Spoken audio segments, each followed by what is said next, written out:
긍휼하신 하나님, 영원까지 함께 하신 하나님, 오늘도 저희들에게 거룩한 주일을 허락하시고 우리 성도들과 함께 예배드리게 하여 주심을 감사드립니다. 아멘. 부족한 저희들 불쌍히 여겨주시고 주여. 마음을 다하여 신령과 진정으로 드려지는 예배의 축복을 내려 주시옵소서. 아멘.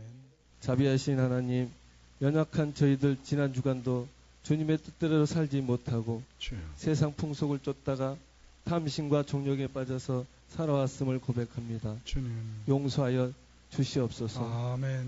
이 시간 우리 성도들 참 예배의 참 기쁨이 고백되기를 원합니다. 주님. 땅을 적시는 늦은 비와 같이 우리에게 성령의 단비로 임하시어 아멘. 뜨겁게 역사하여 주시옵소서. 아멘. 우리 동성교회를 사랑하신 하나님, 주님. 벌써 가장의 날 5월이 시작되었습니다. 주여. 조금만 움직여도 아름답고 따뜻한 하나님의 은혜를 온몸과 마음으로 느낄 수 있는 이 계절에 주님. 하나님께서 지으신 그 자연 속에서 다음 주일 야외 예배를 드리고자 하오니 주님. 기쁨으로 받아주시고 주여. 이 5월의 한 달이 하나님께서 세우시고 사랑하시는 동성교회 부흥의 문을 활짝 열어 주시옵소서. 아멘. 우리 성도들의 가정과 일터와 사업터에서 행복과 번영과 축복의 문이 활짝 열리는 역사가 아멘. 있게 하여 주시옵소서. 아멘.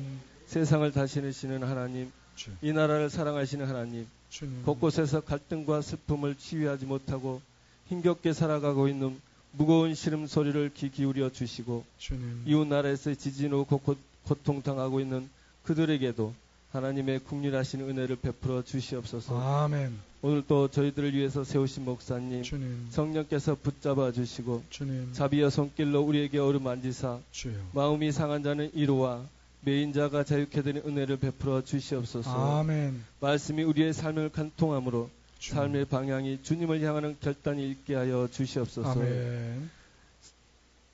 예배를 돕는 손길들이 있습니다. 주님 기억하여 주시고 주여. 자손 천대까지 누리는 하나님 은혜가 임하는 귀한 아버지 축복이 있기를 간절히 원합니다. 아멘. 찬양대의 성가대의 찬양을 또 기쁘게 받아주시고 주님. 또 예배의 시작입니다. 마치는 시간까지 주님 홀로 영광 받아주시고 예수님의 이름으로 기도드렸습니다. 아멘.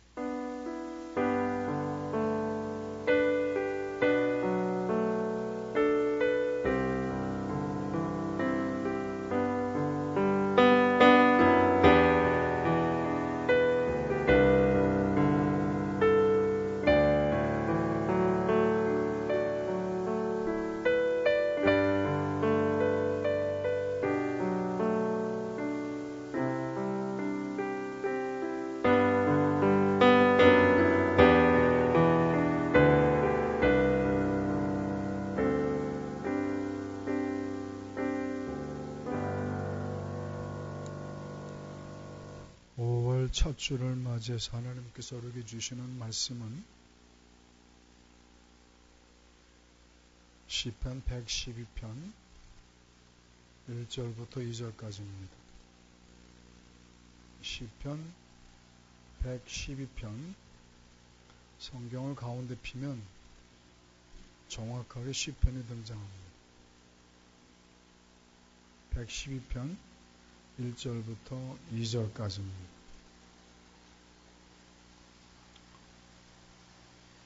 제 성경으로 886쪽입니다.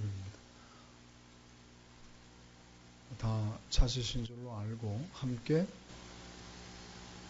합독하도록 합니다. 시작. 할렐루야. 여호와를 경외하며 그의 계명을 크게 즐거워하는 자는 복이 있도다. 그의 후손이 땅에서 강성하며 정직한 자들의 후손에게 복이 있으리로다. 아멘. 할렐루야. 옆에 분들로 인사합시다. 은혜 많이 받으세요. 하나님의 은혜가 넘치길 축원합니다. 어린이 주일이라고 선생님들이 아침 일찍부터 나와서 번거롭게 하더니 선생님들 다 빠지고 나니까 또 어떻게 적은 성도가 더 적은 것 같아. 아이고. 어쨌든 여기 계신 분들 하나님의 은혜가 넘치길 축원합니다. 어떤 분이 부부를 이렇게 정의하는 것을 들어본 적이 있습니다. 부부는 일평생을 통틀어서 5단계를 거친다고 그래요. 5단계.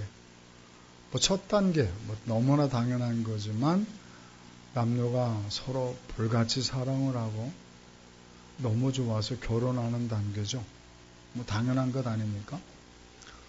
그렇게 결혼을 했는데 결혼을 하고 보니 눈에 씌워졌던 콩깍지가 벗겨지면서 배우자에 대한 환상이 깨지는 거죠.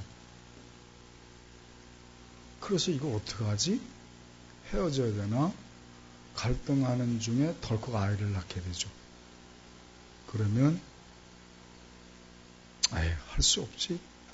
자포자기 상태에서 살아가는 포기 상태. 세 번째 단계는 40, 50대 때 겪게 되는 단계라고 합니다. 40, 50대가 되게 되면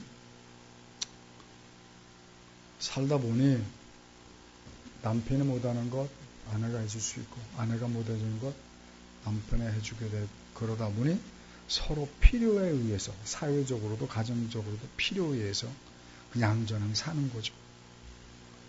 50, 60대가 되면 저 왼수 저 헤어지면 저거 누가 데리고 살까 싶어서 불쌍해서 데리고 산다고 그래요. 70대가 되면 묻어주기 위해서 산다고 합니다. 나이 지게 하신 분들은 그걸 좀 느끼는가 봐요. 저는 우리 사모에게 그래서 감사합니다. 나 같은 거 불쌍해서 살아주나 싶어서. 한 번 정도는 다 들어보셨을 법한 그리고 어느 가정에나 있을 법한 이야기입니다. 그렇지만 좀 문 닫으세요.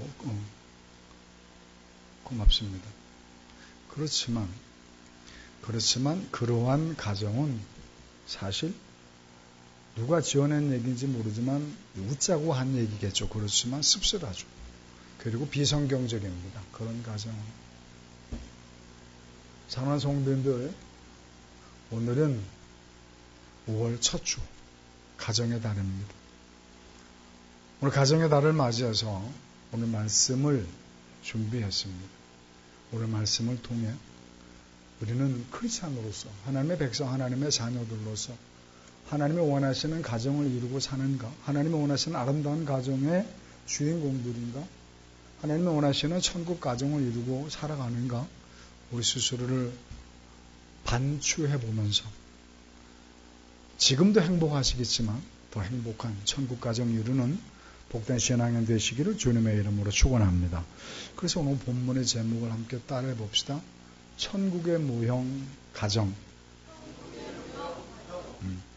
눈을 부릅뜨시고 저를 바라보시고 복된 가정, 천국 가정 이루시기를 다시금 축원합니다.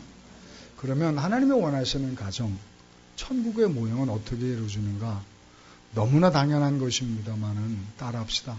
효도합시다. 사랑하는 성도님들 효도하기를 주님의 이름으로 축원합니다. 이게 너무 중요합니다. 출애굽기 20장 12절입니다. 출애굽기 20장 12절.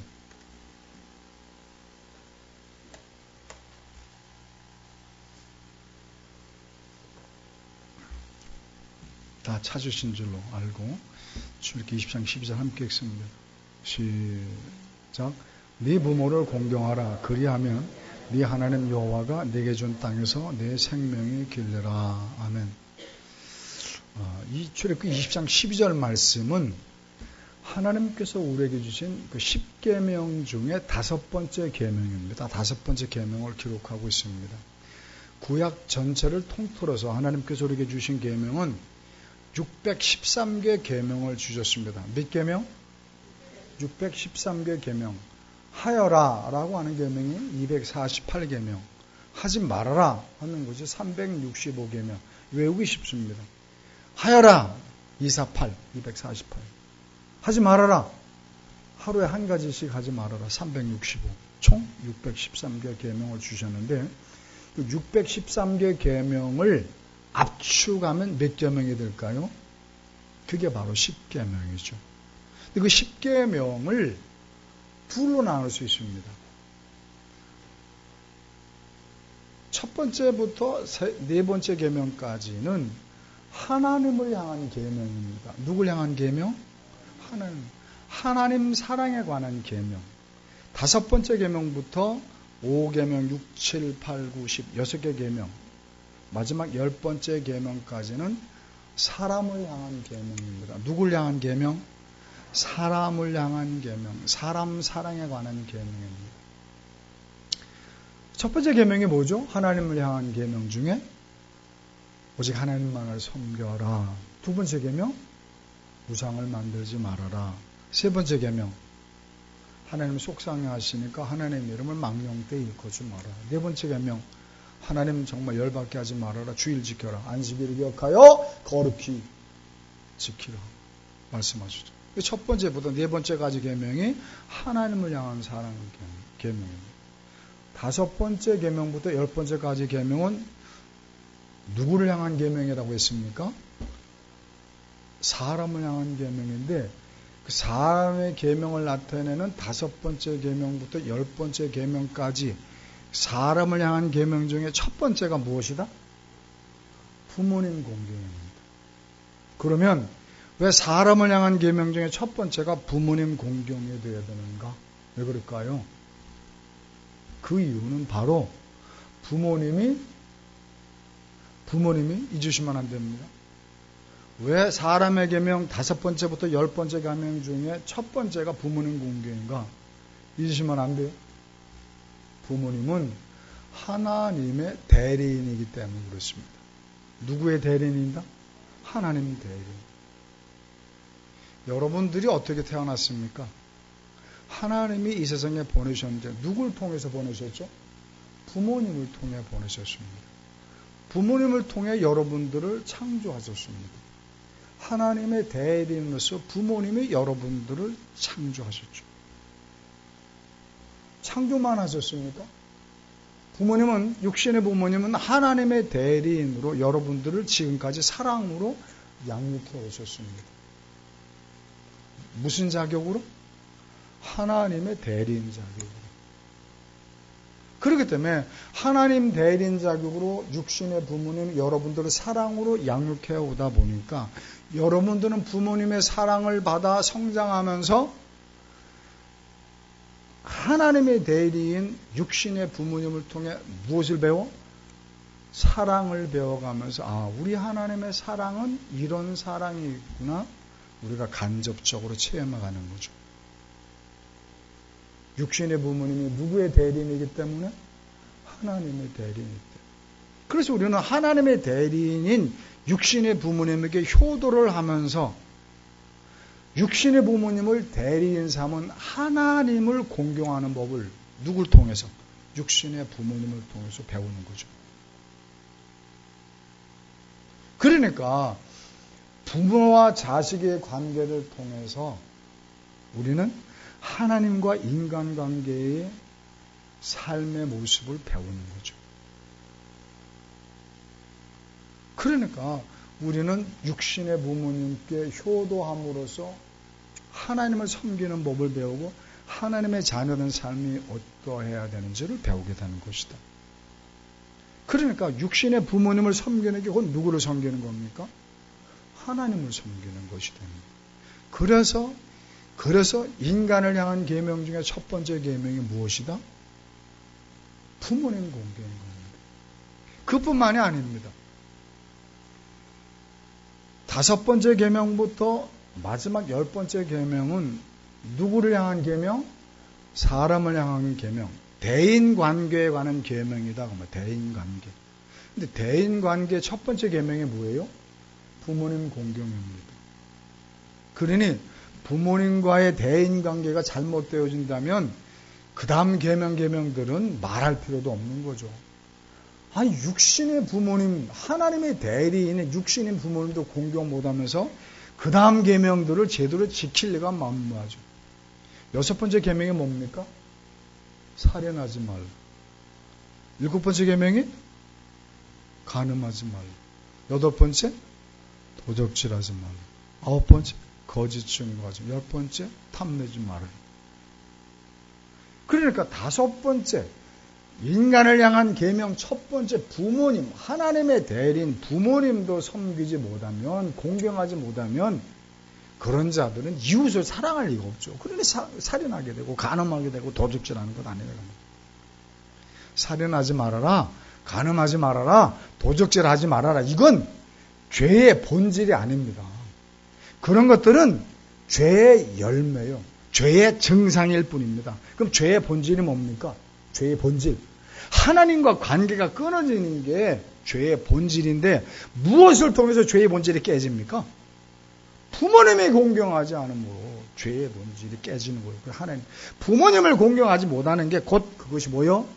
하나님과의 관계가 깨어지는 본질이 깨지니까 그러니 당연히 살인하게 되고 간음하게 되고 도둑질하고 거짓말하게 되는 것 아니냐. 그러므로 우리들은 가정에서 가장 중요한 것이 무엇이다? 부모님께 효도하는 겁니다. 우리 사랑하는 담비야, 은하야, 고은아, 부모님에게 효도하기를 주님의 이름으로 축원합니다. 효도, 성렬이 형제, 효도, 아론이 형제, 부모님께 효도하기를 축원합니다. 그런데요, 실상은 그렇지 못해요. 세상 사람들은 물론이고 하나님을 섬긴다고 하는 자녀들조차도 부모님에게 효도는 하는데 그 효도는 정말 볼품없는 효도예요. 제가 언젠가 신문에서 그런 설문조사를 본 적이 있습니다. 어느 신문에서 가정에게 설문조사를 했어요. 가정의 서열을 따지는 거예요. 가정의 서열이 있는데 이제 첫 번째가 누굴까? 네? 서열 1위. 가정에서 서열 1위. 최고로 대우받는 자가 누굴까? 손주였습니다. 손주. 네? 할머니, 할아버지가 손주라면 뻑뻑 죽죠. 막 벌벌벌 떨어. 엄마, 아빠도 말할 필요 없고. 그 손주가 최고야, 손주. 이 시대가 그래요. 두 번째가 서열이 누굴까? 성률 형제 잘 들어. 두 번째가 누굴까? 며느리입니다, 며느리. 요새는 시어머니, 며느리 눈치 보고 살죠. 시아버지도 마찬가지고. 아들을 뭐 시키면 뭐 말할 필요도 없고. 응? 세 번째가 아들. 서열 4위가 뭘까? 딸. 다섯 번째가 누굴까? 이거 맞히면 상 준다. 다섯 번째 누굴까? 에? 에이, 개새끼. 애완견. 참. 여섯 번째 누굴까? 가정. 일곱 번째 할머니. 여덟 번째 할아버지. 아홉 번째 아내. 열 번째 누굴까? 나입니다. 나. 가정에서 가장 존경받고 대접받아야 될 엄마 아빠가 제일 꼴찌. 그런 가정이 행복할 리가 없어요. 애들 커봐. 여러분들 효도하기를 주님의 이름으로 축원합니다. 효도하는 방법 세 가지. 첫 번째, 사랑으로 감사하는 마음으로 부모님을 존귀하게 여기기를 축원합니다. 어떻게 여겨야 된다? 존귀하게 여겨야 돼요. 존경해야 돼요. 저희 어머님은 87세로 소천하셨습니다. 그런데요, 제가 젊었을 때 우리 사모하고 뭐 사업한답시고 참 그러다가 크게 망했어요. 고생하던 때인데 우리 사모하고 하루 종일 일하다 집에 들어오면 우리 어머님께서, 사실 제가 어머님 모시고 싶어 보셨었는데 어쩌다 보니까 우리 어머님이 저희 아이들을 키워주는 꼴이 되어버렸어. 참, 어머님 생각하면 자꾸 눈물이 나는데, 그 어머님이 저희들이 오기를 기다렸다가 부부에게 밥을 이렇게 차려놨던 밥을 줍니다. 그럼 밥을 먹는데요. 어머님께서 하루 종일 심심하셨으니까 미주알 고주알 다 털어놓으십니다. 얘야 오늘 이렇군 저렇군 그랬다. 그런데 하시는 말씀은요, 늘 하시던 말씀, 그 말씀이에요. 똑같은 말씀을 하시는 거죠. 그렇죠? 어머니 모신 분들 아시죠? 한 말도 하고 한 말도 하고 피곤해 죽겠는데 또 한 말 또 하고 그렇다고 화낼 수 있어? 그러셨어요? 그랬구나. 몇 번 맞장구 쳐드리죠. 그런데 계속 하는 거예요. 계속. 그냥 어머니한테 어리광을 피죠. 엄마 한 번만 더 하면 100번이요. 그러면 어머니는 그랬어? 깔깔깔 웃으십니다. 안 할게 밥 먹어. 그럼 그쵸. 식사하는 모습을 먹그러니 쳐다보다가 한 3분 지나면 또 같은 말씀을 하십니다. 그만.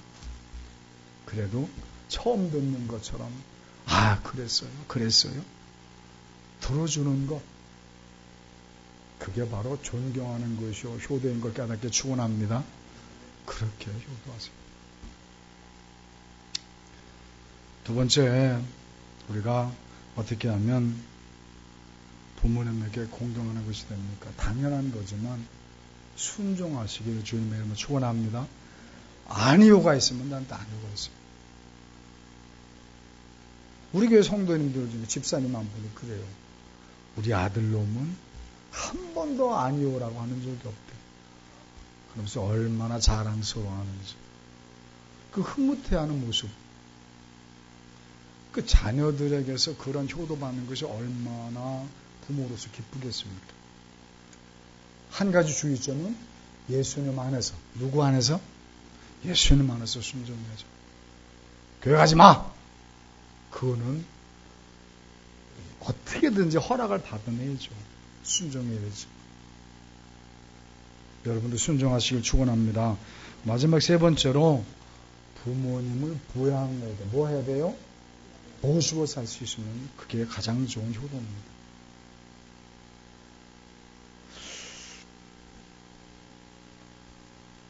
어느 교회 목사님께서 그런 간증을 하세요. 그 목사님이 섬기는 교회에 이름만 대면 알 수 있는 장관님이 한 분 계셨는데 장로님이셨대요. 근데 얼마나 청렴하신지 몇 평짜리에서 사시다가 아파트 개발이 되면서 좀 더 넓은 보상을 받고 좀 더 넓은 아파트를 사셨는데 그러다 보니까 신방 예배를 원하시는 거죠. 목사님이 가셨는데 그 장로님의 어머님 82살 되신 권사님이 속상해 하시더래요. 그래서 왜 그러십니까? 그랬더니 목사님 좀 들어보세요. 제가 지금 혼자입니다. 홀로 되었습니다. 근데 이 집이 별로 넓지도 않은데요. 이 집에 안방을 저보고 차지하래요.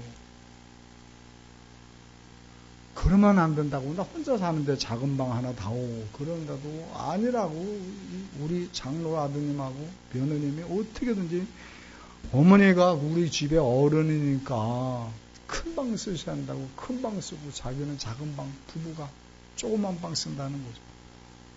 하도 그래서 내가 안방을 쓰긴 하지만 내가 좌불안석이라고 그렇게 말씀하시면서 또 한편으로는 흐뭇해 하시더라는 거죠.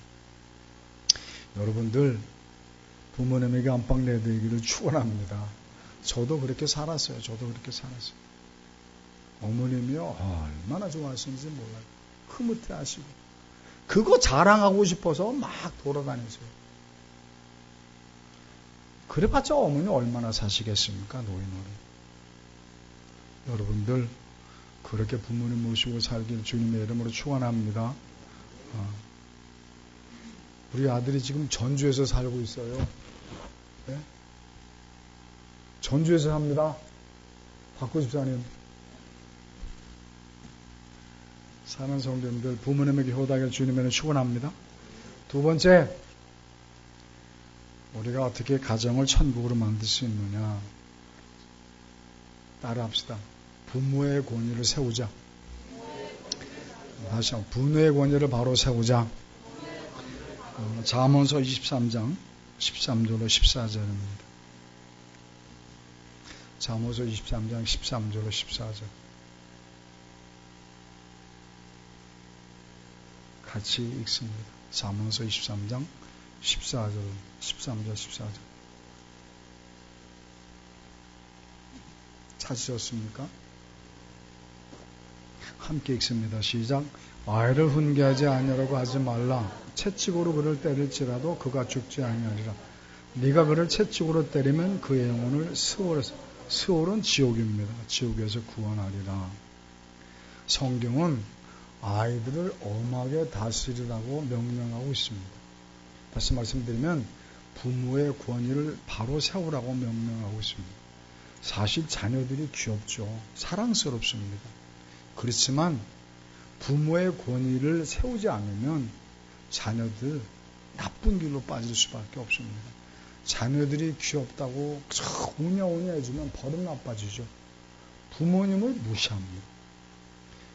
그래서 자녀들이 성장해서 어머니 때리고 아버지 구타하고 폭행하는 경우가 왕왕 있지 않습니까? 왜 그렇습니까? 부모의 권위를 세우지 못하기 때문에 그래요. 왜 부모가 권위를 바로 세워야 되느냐? 자녀들의 입장에서는 부모님을 어려워할 줄 알아야 그 부모는 누구의 대리인입니까? 하나님의 대리인이거든요. 아버지를 사랑하지만 아버지를 어려워할 줄 알아야 돼요. 왜? 우리 하나님은 우리가 뭐라고 부릅니까? 하나님 아버지라고 부르잖아요. 부모님에 대한 아버지에 대한 권위가 있어야 우리가 하나님 아버지를 부를 때 하나님 아버지의 이미지가 그대로 반영되는 거죠. 우리가 아버지를 소홀히 여기고 아버지를 죄송합니다. 우습게 여기면 하나님 아버지를 우습게 여길 수밖에 없어요. 그러므로 사는 성도님들은 부모님의 권위를 바로 세우기를 주님의 이름으로 축원합니다. 바로 세우고. 왜? 부모님은 하나님의 대리인이기 때문입니다. 그러니까 아무리 자식이 사랑스럽더라도 방금 우리가 말씀 읽었던 것처럼 회초리를 낼 수 있어야 돼요. 성경이 뭐라고 말해요? 그래도 안 죽는다. 그렇게 매를 댈 수 있어야 고은아 너 올해 엄마 아버지한테 몇 번 맞았어?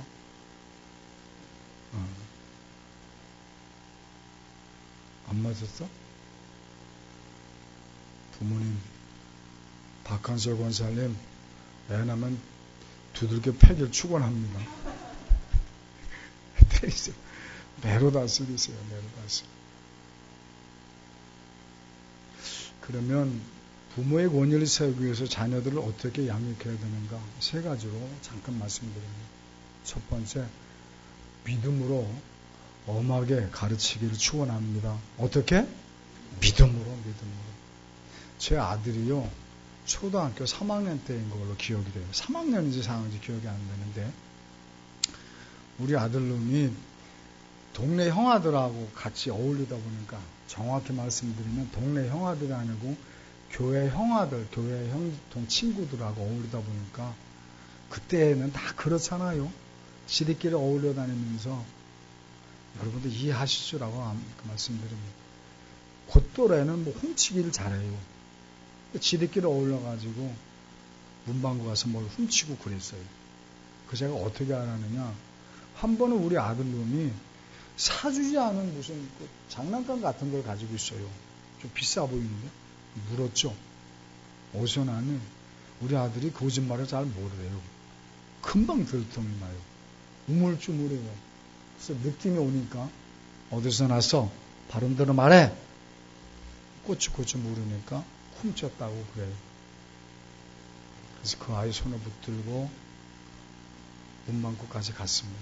가서 제가 눈을 찌금찌금 하면서 제가 막 사모다 비는 용서하십시오. 제가 아들 잘못 키웠습니다. 너는 막 빌어. 그래서 간신히 용서를 받고 배상을 해드리고 아이의 손 붙들고 옵니다.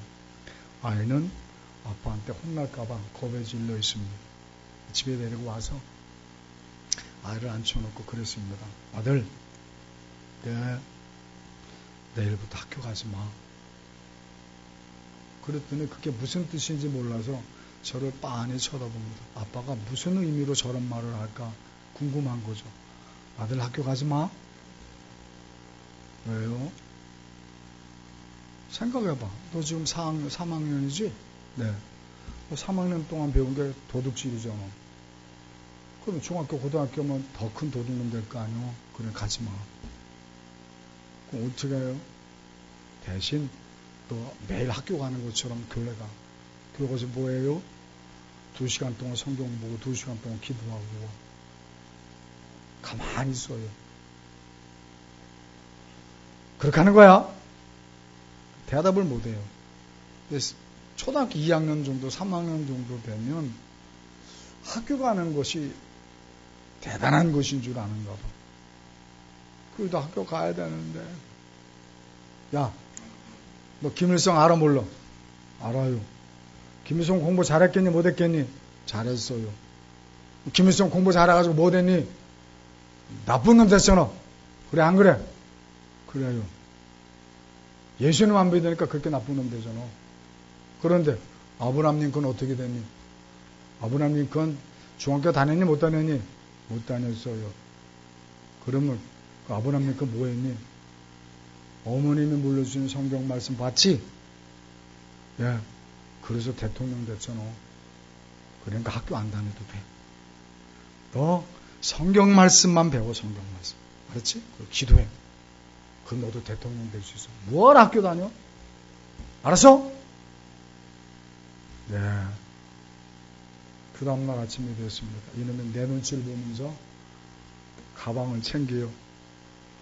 학교 가려고. 너 뭐 하냐? 학교 가요. 와, 누가 학교 가랬어? 가방 사지 마. 가방 사지 마. 성경책도 학교만, 목사님께 말씀드렸으니까 너 교회만 가면 돼. 목사님 기다리고 성경 공부할 거예요. 학교 가야 되는데. 갈 필요 없다니까. 너, 아빠가 너 사랑하잖아. 사랑하니까 너 학교 가지 말라는 거야. 학교 가면 이놈아 너 도둑놈 되고 뭐 아빠가 속상하지. 가지 마. 가야 되는데. 가지 마. 학교 가자. 교회 가. 나중에는요. 아빠 한 번만. 그래서 제가 그렇게 약속을 했습니다. 그러면 내가 허락을 할 텐데 한 가지 약속하자. 뭔데요? 너 오늘 학교 갔다 오면 시편 1절부터 1편, 시편 1편 1절부터 6절까지 외워. 알았어? 시편 1편 아시죠? 복 있는 사람은 악인의 꾀를 좇지 않으면 죄인의 길을 살지 않으면 5만 원짜리. 외워. 알았어? 그러면 내가 내일 학교 가도록 해줄게. 오늘도 학교 가고. 집에 학교 갔다 와서 그거 달달달 외우는 거지. 저녁 때 가정 예배 드리면서 외워봐. 외웁니다. 알았어. 잘했어. 내일은 팔복에 관해서 외워라. 팔복 아시죠? 심령에 관한 자는 복이 있느니 천국이 저희 것이며 애통한 자는 위로받을 것. 팔복 외워? 네. 그 다음 날도 가정 예배 드리면서 외워봐. 외워. 그 다음에는 신명기 28장 성읍에서도 복을 받고 들에서도 복을 받고 네 몸의 소성과 네 도저의 소성과 짐승의 새끼고 복을 하나님 말씀에 순종할 때 주시는 거 달달달. 지금은 다 잊어버렸을 것입니다. 근데 그때 그렇게 많이 외웠어요. 유대인들은 13살 때까지 아이에게 신본주의 사상을 세뇌시키는 거예요. 신본주의 아시죠? 신본주의가 뭡니까? 하나님이 내 인생의 주인이에요. 유대인들은 3대 교육관이 있습니다. 3대 교육관. 베트 하셰퍼, 베트 탈무드, 베트 미드라시. 베트라는 것은 집이라는 뜻이거든요. 베트 하셰퍼. 어렸을 때는 암 기르기 좋으니까 달달달달. 뜻은 몰라도 좋아. 무조건 외우는 거 무조건. 베트 하셰퍼에서. 초등교육이죠. 그렇게 달달달달 외운 성경 말씀을 베트 탈무드에 가서 그 뜻을 이해하는 거죠. 그러면 고등교육이 뭐냐면 베트 미드라시. 배우고 익힌 것을 삶에 적용하는 것. 그러니까 그 아이들은 유대인들은 성공할 수밖에 없는 하나님 말씀대로 살아가니까 그게 신본주의거든요. 어느 목사님부터 들은 얘기입니다. 아랍권에서는요. 아랍의 경전이 뭐죠? 코란이죠. 코란을 가리키는 가정교사를 둔대요. 우리나라에도 남궁원 그 장로님, 옛날에 유명한 배우 아닙니까? 그 남궁원 장로님 가정에서도 신학생 모셔다가 아이들 성경 공부 가르쳤잖아요. 그 아드님이 누군지 알죠? 홍정욱 국회의원 아닙니까? 아, 똑똑해요. 그분. 우리 고은이 성경 말씀 전에 나하고 약속했었는데 많이 외웠니? 많이 외운다고 그래. 조금 외워? 그래, 많이 외워라. 어렸을 때는 하나님 말씀을 자꾸 암송. 그 뜻이 무엇인지는 몰라도 여러분들 믿음으로 자녀들 양육하기를 주님의 이름으로 축원합니다. 믿음으로 엄하게 키워야 돼요. 가정 예배 드리면서 말씀 못하면 막 혼내키고 회초리 되고 대신 아이들이 잠자리에 들면 새벽기도 못 나오겠거든. 집에서 좀 기도 좀 마시고 아이들 머리에 손 얹고 하나님 이 아이를 부탁합니다. 나는 지혜도 부족하고 능력도 부족해서 이 아이를 다스릴 능력이 없습니다. 하나님 도와주세요. 그렇게 어머니, 아버지의 기도를 들으면서 잠자리에 든 아이들은요, 절대 타락하지 않아요. 믿음으로 양육하시길 축원합니다. 두 번째, 어떻게 부모의 권위를 가지고 자녀들을 양육하느냐? 꿈을 길러줘야죠, 꿈을. 사회학에서 거울자아 이론이라는 용어가 있습니다. 무슨 용어? 거울자아 이론. 이게 뭔가 하면 내 인생에 있어서 가장 중요한 분이 나를 어떻게 보느냐. 그것이 내 인생을 좌우한다는 거죠. 내 인생에 있어서 가장 중요한 분이 누굴까? 고은이에게 가장 중요한 분이 누굴까? 엄마 아빠죠. 그 엄마 아빠가 자기를 어떻게 보느냐. 너는 어떻게 됐네. 맨날 그 모양이냐 이년아. 그러면 그렇게 되는 거예요. 그죠? 그런데 아이가 좀 거칠어도 너는 지금은 그래도 너는 하나님의 자녀고 내가 너를 그렇게 날마다 기도하기 때문에 훌륭한 사람이 될 거야. 그럼 되고 말고 내가 너를 위해서 그렇게 기도하고 있어. 넌 그렇게 될 거야. 그럼 그렇게 된다는 거죠. 그 아폴로 15를 타고 달나라에 갔던 제임스 어윈이라는 분이 있습니다. 제임스 어윈. 그분이 최초로 그 창세기 돌이라고 하는 백색으로 된 하얀 돌을 가지고 왔죠. 제임스 어윈이 어렸을 때 그랬다고 합니다. 맨날 하늘에 별만 쳐다보는 거. 아빠가 물었습니다. 너 왜 하늘에 별만 쳐다보냐? 아빠 나 별을 보는 게 아니고 달 보는 거예요. 왜? 달나라 가려고요. 그때 아빠가 그랬어요. 그래? 야, 너 참 대단하다. 어떻게 그런 꿈을 꿀 수 있니? 그래, 너는 갈 수 있을 거야. 아빠가 기도해 줄게. 그러면서 기회 있을 때마다 달에 관한 책 가지고 그러면서 자꾸 고민하고 어디까지 공부했어? 물어보아줘. 그랬더니 그가 마침내 달나라 가지 않았냐고. 꿈을 심어주기를 축원합니다. 세 번째 당연한 거지만 부모의 권위를 세우기 위해서는 아이들을 엄하게 효도를 가르쳐. 효도를 왜 가르쳐야 됩니까?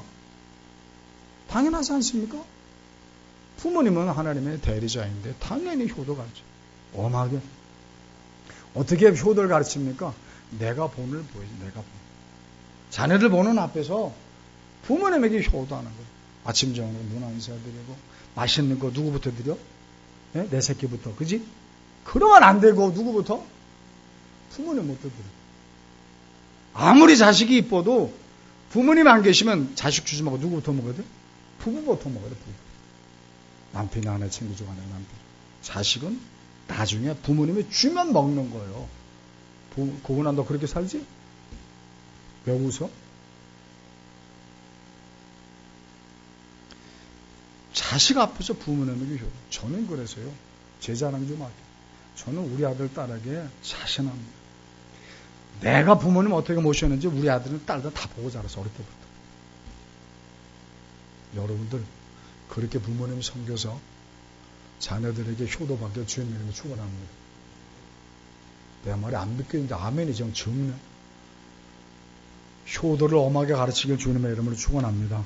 마지막 세 번째, 우리 가정을 천국으로 만들기 위해서 어떤 믿음의 자세를 갖춰야 되는가? 부부는 한 몸을 이루어야 됩니다. 따라합시다. 부부는 한 몸이다. 창세기 2장 24절입니다. 창세기 2장 24절. 함께 읽습니다. 창세기 2장 24절. 시작. 이러므로 남자가 부모를 떠나 그 아내와 연합하여 둘이 한 몸을 이룰지라. 남자가 부모를 떠난다는 그 말은 부부가 그 가정의 주체라는 거죠. 그 부부가 가정의 주체인데 그 부부는 가정의 주체인 부부는 한 몸을 이루어야 된다 그 말. 그러니까 가정의 주체인 부부가 한 몸을 이루지 못하면 그 가정은 그때부터 지옥이 시작되는 거죠. 당연하지 않습니까? 부부가 한 몸을 이루지 못하고 갈등하고 다툰다. 그럼 자녀들은 집에 들어오고 싶은 마음이 없죠. 겉돌게 됩니다. 그럼 나쁜 길로 빠질 수밖에 없죠. 부부가 하나가 되지 못하면 부모님은 좌불안석이죠. 저놈의 자식들 부모 모시기 싫어서 저렇게 싸우나? 그렇게 받아들이죠. 서운해하시고 불편해하시고 그럼 지옥입니다. 부부가 한 몸 이루기를 주님의 이름으로 축원합니다. 근데 안 되거든요. 안 되거든요. 언젠가도 말씀드렸습니다마는 설문기관에서 조사한 적이 있었습니다. 30, 40대 기혼 여성이 물었습니다. 당신에게 살인 면허가 주어진다면 제일 먼저 누굴 죽이겠습니까? 누굴 죽인다 할까? 네? 뭔 말인지 몰라? 30, 40대 기혼 여성에게 물었다니까? 당신에게 살인 면허가 주어지면 제일 먼저 누굴 죽이겠습니까? 누구 죽인다 할까? 남편 죽인다고. 그런가 하면 신학대학에서 그 신학대학에서 배출한 목사님 1000명에게 물었습니다. 목사님께서 다시 태어나신다면 지금의 사모님과 결혼하겠습니까? 뭐라고 대답했을까? 90%가 싫습니다. 오직 10%만 지금의 아내와 결혼하겠습니다. 대답했습니다. 무엇을 의미합니까? 그 가정이 그렇게 행복하지만은 않다는 것을 반증하기도 하죠. 목사님 가정에 그런데 세상 사람들은 말할 필요 없지 않습니까? 왜 사람들은 결혼을 하면 그 환상이 깨어지면서 불행할까요? 왜 나이가 들면서 죽지 못해서 함께 살고 묻어주게 살고 불쌍히 살고 그래야 됩니까? 왜 그렇습니까? 그런 이유가 뭡니까? 성경이 가르치는 부부관을 갖지 못했기 때문이죠. 성경이 말씀하시는 부부관을 그들이 체험하고 터득하지 못했기 때문에 가정이 불행할 수밖에 없는 거죠. 성경은 뭐라고 가르칩니까? 성경의 부부는 돕는 배필을 없는 돕는 배필. 무슨 배필? 돕는 배필. 결혼은요, 나를 행복하게 해줄 사람을 찾는 게 결혼이 아닌 거죠. 결혼은 나를 행복하게 해줄 사람을 찾는 게 결혼이 아니다고 말해요. 물론 훌륭한 배우자를 만나는 거 정말 중요합니다. 그런데 그보다 더 중요한 게 뭡니까? 훌륭한 배우자를 만나는 것보다 더 중요한 것. 내가 배우자가 훌륭한 돕는 배필인가? 그게 먼저라는 거죠. 아내가 좋은 아내가 아니라고 불평하기에 앞서서 나는 좋은 남편인가? 나 자신을 돌아보는 게 더 중요하다는 거죠. 남편이 내 마음에 안 드는 좋은 남편이 아니라고 불평하기에 앞서서 나는 남편에게 좋은 아내인가? 돕는 배필인가? 먼저 깨닫는 게 중요하다는 거죠. 창세기서를 보게 되면 하나님이 세상을 6일 동안 창조하지 않으셨습니까? 하나님이 하라고 세상을 창조하시면서 뭐라고 말씀하셨죠? 보시기에 좋았더라 말씀하셨습니다. 그런데 한 가지 보시기에 좋지 않았던 것이 있습니다. 무엇입니까? 창세기 2장 18절입니다. 찾아보십시오. 창세기 2장 18절.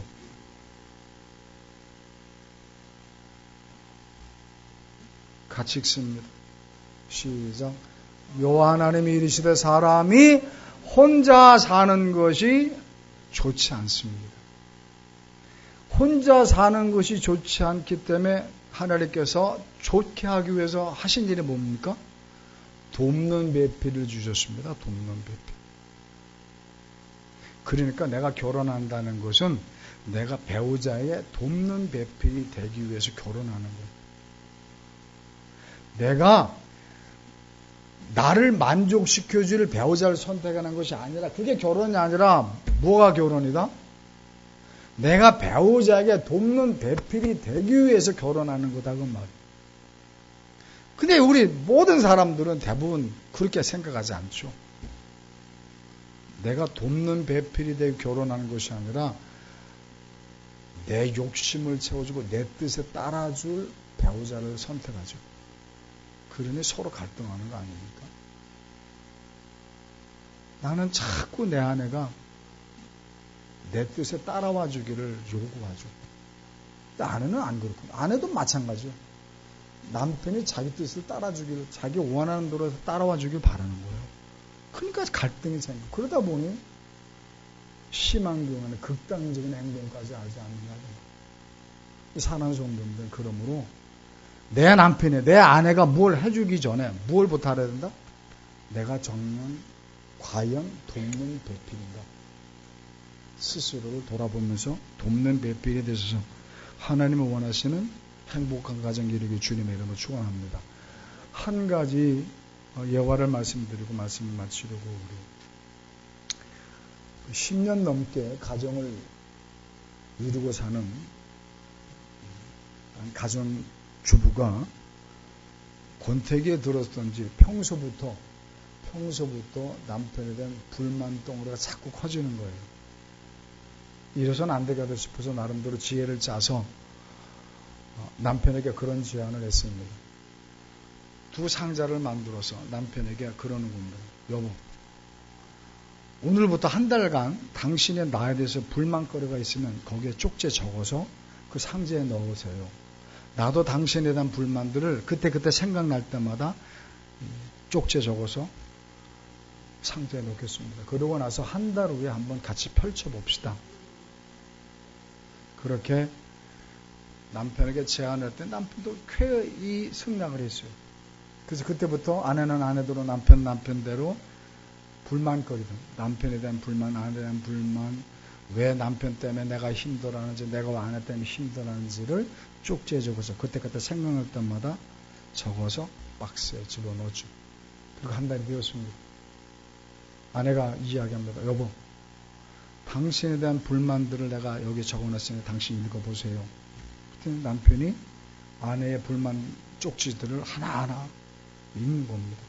내용이 비슷비슷하죠. 왜 당신은 목욕을 하고 나서 목욕 타올을 땅바닥에 함부로 버립니까? 왜 당신은 치약을 짤 때 아무데나 꾹꾹 누릅니까? 왜 당신은 양말을 왜 아무데나 버려둡니까? 왜 뒤집어 놓지 않습니까? 그런 것들이죠. 그 남편이 하나하나 읽으면서 여보 더 잘할게, 여보 더 잘할게. 그런 거죠. 이번에는 남편의 불만 덩어리를 읽을 차례가 됐어요. 아내가 보니까 뚜껑을 열었더니 세상에 자기보다 더 많아, 쪽지가. 그래서 하나하나 읽기 시작합니다. 그런데 신기하죠? 똑같은 말만 써놨어요. 불만 덩어리는 많은데 똑같은 말만 기록됐어요. 뭐라고 기록되어 있을까? 예진아 씨 잘 들어.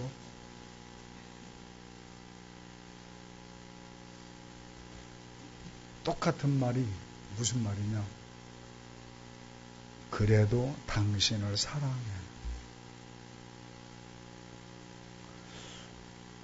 남편은 아내가 불만이 많아. 단점들이 많아. 그렇지만 그 단점을 볼 때마다 단점을 적는 게 아니라 뭘 적어놨다? 그래도 난 당신 사랑해. 그래도 난 당신 사랑해. 그 글을 읽으면서 아내가 감동을 안 받을까? 그때부터 아내가 깨닫는 거죠. 아, 내가 변화해야 되겠구나. 내가 돕는 배필이 되겠구나. 그렇게 행복한 가정을 이뤘다고 이야기를 들었습니다. 사랑하는 성도님들, 정리합시다. 가정의 달입니다. 가정을 행복하게 천국을 만들기 위해서 효도하시고 부모의 권위를 세우시고 부모가 한 몸을 위해서 돕는 배필이 되게 주님의 이름으로 축원합니다. 기도의 자세를 취하십시다. 하나님 앞에 기도합니다. 하나님, 우리 가정에 천국을 이루고 원합니다. 부모님에게 효도하게 하시고 자녀들에게 권위 있는 부모님이 되어서 행복한 가정 만들고 돕는 배필이 되어서 행복한 가정 만들게 해달라고 조그만 목소리로, 그러나 간절한 목소리로 주님 안에 기도합니다. 주여, 할렐루야. 하나님 아버지 감사합니다. 저를 사랑하셔서 말씀을 또 스스로 돌이켜보게 하신 하나님, 부모님에게 효도해야 되는데 형식적일 때가 얼마나 많은지 모릅니다. 하나님, 이제 부모님에게 늘 순종하게 하시고 부모님 부양할 수 있는 믿음 주시옵소서. 부모님을 존경하게, 주문을 어려워하게 하시고 아니오란 말이 없도록 도와주옵소서. 자녀들 앞에 권위 있는 부모가 될 텐데 자녀들을 너무 사랑하고 하나님의 아이들을 버릇 나쁘게 하지 않습니까? 주님 불쌍히시고 엄하게 다스릴 수 있는, 채찍을 댈 수 있는 부모님 되게 도와주옵소서. 돕는 배필이 되길 원합니다. 아내에게, 남편에게 원하는 것이 아니라 내가 먼저 돕는 배필이 되는 줄을 돌아볼 수 있도록 은혜를 베풀어 주시옵소서. 예수님의 이름으로 기도합니다. 하나님 감사합니다. 5월 가정의 달을 맞이해서 우리가 어떻게 행복한 가정, 천국 가정을 이룰 수 있는지 말씀을 통해 깨우침 주신 것 감사드립니다. 주님, 부모님에게 더더욱 효도하게 도와주시고 부양하게 하시고 존경하게 도와주옵소서. 자녀들 부모님으로서 권위 있는 행동하게 하시고 또한 사랑하는 아내, 사랑하는 남편을 위해 돕는 배필이 되게 하소서. 복된 가정 이룰 수 있도록 은혜를 베풀어 더해 주시옵소서. 예수님의 이름으로 기도했습니다. 아멘. 찬송가 몇 장이요? 네, 559장 찬양하시면서 헌금 준비하신 분 헌금하시기 바랍니다.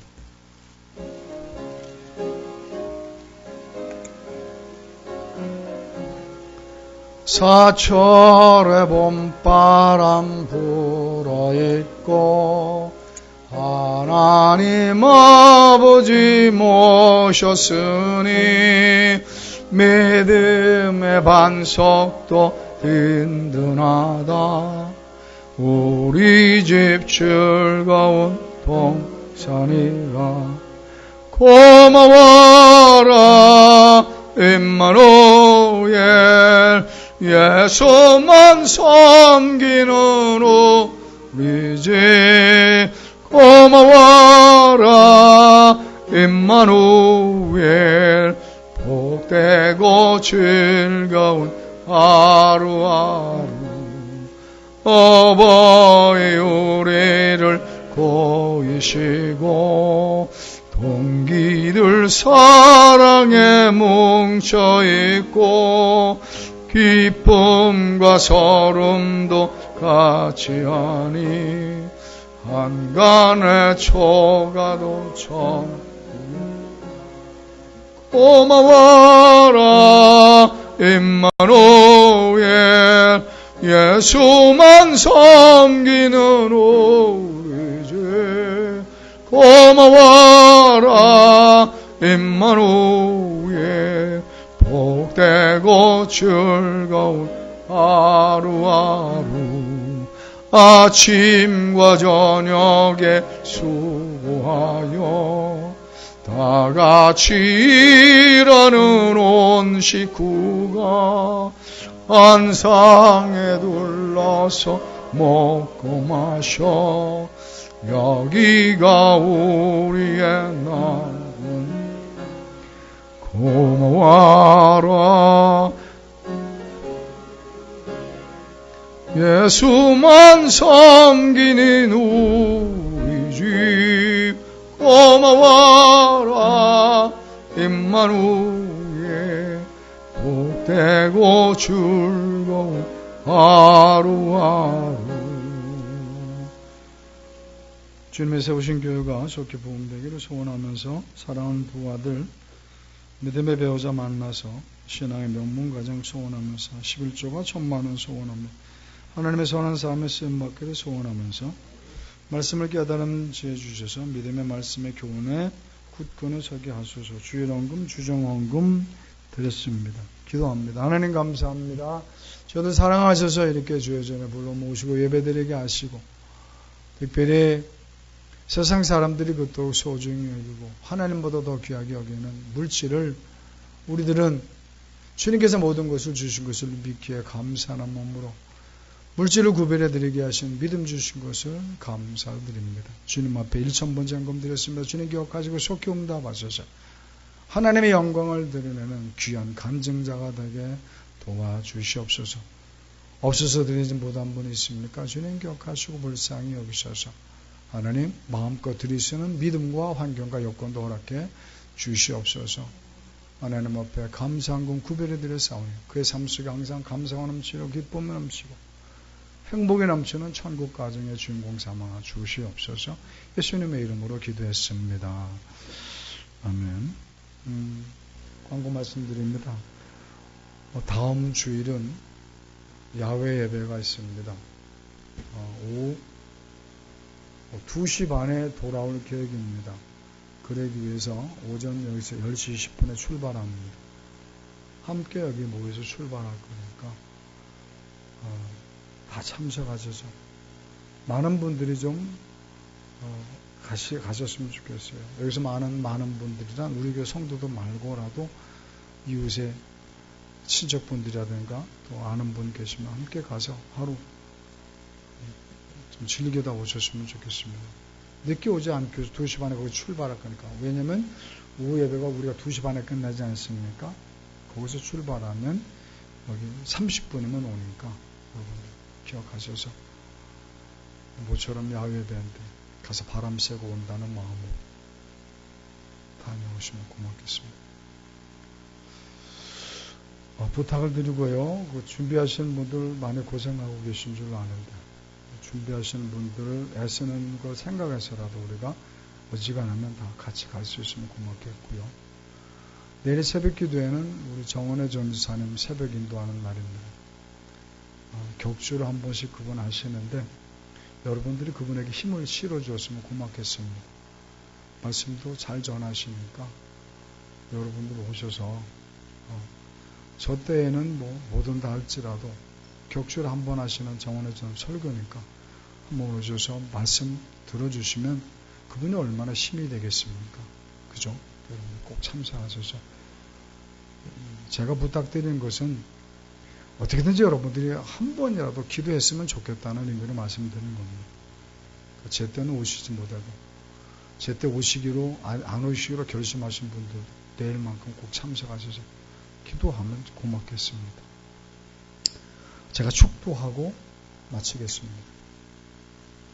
이제는 우리 주 예수 그리스도의 은혜와 하나님의 고무하신 사랑하심과 성령님의 감화 감동 충만 역사 인도 내주하시며 가정의 달을 맞이해서 오늘 말씀을 근거로 부모님이 효도하기를 결심하며 부모의 권위를 세우며 돕는 배필이 되어서 천국 가정을 이루기를 소원하는 사랑하는 모든 성도님들 머리머리 위에 그 가정 위에 직장 위에 그 사업터 위에 이제로부터 영원토록 함께 계실지어다. 아멘.